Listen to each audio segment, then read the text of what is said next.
In other news, we continue tracking the impact of the proposed pension settlement that will affect every Rhode Islander. Millions of your tax dollars and the retirement benefits of thousands of public workers are at stake. Last night, active employees and retirees attended the first informational meeting about the proposed settlement. Eyewitness News reporter Todd Wallace is in Cranston with the latest developments.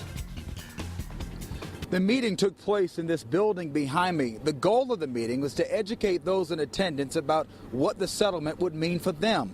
But more than a few people I spoke with tell me they did not like what they heard. After a little more than 2 hours, active and retired public employees wrap up the first informational meeting on the proposed pension lawsuit settlement.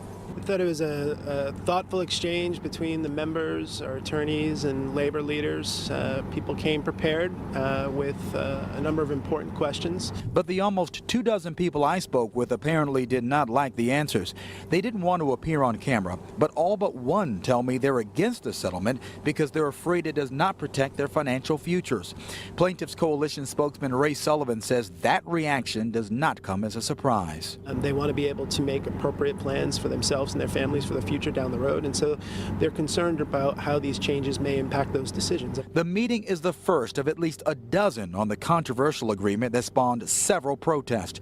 The deal was reached between lawyers for the state and plaintiffs groups representing union and non-union workers and retirees after more than a year of closed-door negotiations.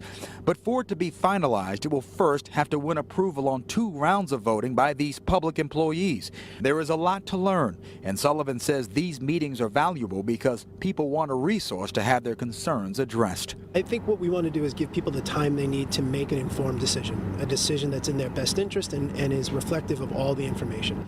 Not only do a majority of the employees have to approve the settlement, it also has to be approved by the Superior Court judge who oversees this case, and then finally, the General Assembly.